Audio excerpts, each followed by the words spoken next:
Sir ನನ್ನ ಹೆಸರು ಅಡವೀಶ್ ಅಂತೇಳಿ, ರಿಟೈರ್ಡ್ PUC ಪ್ರಿನ್ಸಿಪಾಲ್ ನಾನು. ನನಗೆ ಈ ಯೂರಿನ್ನು ಹೊರಗಡೆ ಬರೋದು ಸಮಸ್ಯೆ ಆಗಿತ್ತು. ಅದನ್ನು ಸ್ವಲ್ಪ ಆಪ್ರೇಷನ್ ಮಾಡಬೇಕು ಅಂತ ಹೇಳಿದ್ರು. ಹಿಂದೆ ಒಂದು ಸಲ ಮಾಡಿದರು 2 ವರ್ಷ ಹಿಂದೆ, ಮತ್ತೆ ಮಾಡಿದ್ರು. ಈಗ ನೀಟಾಗಿ ಆಗಿದೆ, ತುಂಬ ಚೆನ್ನಾಗಾಗಿದೆ, ಏನು ತೊಂದರೆ ಇಲ್ಲ. ಚೆನ್ನಾಗಿ ಫಾಲೋಅಪ್ ಮಾಡ್ತಾರೆ, ನರ್ಸ್ಗಳಂತೂ ಕ್ಲೀನಾಗಿ ನೋಡ್ಕೋತಾರೆ, ಡಾಕ್ಟ್ರು ಫಾಲೋಅಪ್ ಚೆನ್ನಾಗಿ ಮಾಡ್ತಾರೆ, ತೊಂದರೆ ಇಲ್ಲ. ಆಮೇಲೆ ನಮ್ಮ ಸಮಸ್ಯೆ ಏನಿದ್ರು ಕೇಳ್ತಾರೆ ನೀಟಾಗಿ. ಸಿದ್ಧಗಂಗಾ ಆಸ್ಪತ್ರೆ ಅಂದರೆ ವಿಶೇಷವಾದ ಹೆಸರಿದೆ ಇವರ ಸೇವೆಯಿಂದಾಗಿ. ಹಾಗಾಗಿ ನನ್ನ ಆರೋಗ್ಯ ಸ್ವಲ್ಪ ಸುಧಾರಣೆ ಆಗಿದೆ. 2 ದಿವಸದ ನಂತರ 2 ದಿವಸ ಆದಮೇಲೆ ಹೊರಟಿದ್ದೀವಿ ಅಂತಂದರೆ ಎಷ್ಟು ಚೆನ್ನಾಗಿ ನೋಡ್ಕೊಳ್ಬೇಕು ನೀವೇ ಊಹೆ ಮಾಡ್ಕೊಳ್ಳಿ. ನಾರ್ಮಲಿ ಆಪ್ರೇಷನ್ ಆದರೂ ವಾರಗಟ್ಟಲೆ ಇಟ್ಕೋತಾರೆ, ಹಾಗೇನಿಲ್ಲ. ಇಲ್ಲಿ ಚೆನ್ನಾಗಿ ನೋಡ್ಕೊಂಡಿದ್ದಾರೆ, ಚೆನ್ನಾಗಾಯಿತು. ಇದೆಲ್ಲನೂ ಟ್ರೀಟ್ಮೆಂಟ್ ಕೂಡ ಚೆನ್ನಾಗಿ ಮಾಡ್ತಾರೆ. ಮೀನಿಯಲ್ ಸ್ಟಾಫ್ ಕೂಡ ಚೆನ್ನಾಗಿದೆ, ಏನು ತೊಂದರೆ ಇಲ್ಲ. ಜನಕ್ಕೆ ಏನೋ ಬೇರೆ ಕಲ್ಪನೆ ಬಂದುಬಿಟ್ಟಿದೆ ಕರೋನಾ ಟೈಮಲ್ಲಿ, ಬಟ್ ಆಸ್ಪತ್ರೆ ತುಂಬ ಚೆನ್ನಾಗಿದೆ.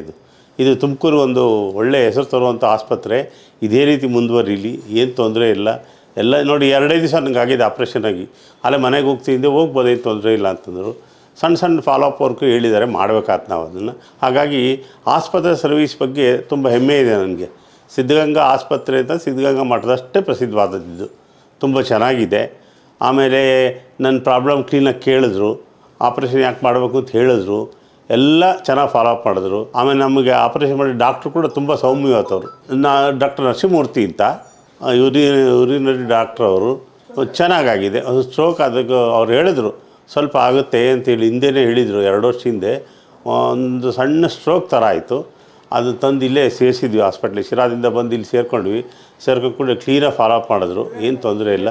ವಿವೇಕ್ ಡಾಕ್ಟ್ರು, ಆನಂತರ ನರಸಿಂಹಮೂರ್ತಿ ಡಾಕ್ಟ್ರು, ಇವರೆಲ್ಲರೂ ಚೆನ್ನಾಗಿ ಫಾಲೋಅಪ್ ಮಾಡಿದ್ರು. ಒಂದು ಸ್ವಲ್ಪ ಸಣ್ಣ ಚೆಕಪ್ಗಳೆಲ್ಲ ಮಾಡಿದ್ರು. ಏನೂ ತೊಂದರೆ ಇಲ್ಲ, ಏನು ಪ್ರಾಬ್ಲಮ್ ಇಲ್ಲ, ಏನಾಗಲ್ಲ ಅಂತ ಹೇಳಿದ್ರು. ಅದೇ ರೀತಿ ಆಗಿದೆ, ಪರವಾಗಿಲ್ಲ. ಥ್ಯಾಂಕ್ ಯು ಸಿದ್ಧಗಂಗಾ ಆಸ್ಪತ್ರೆ.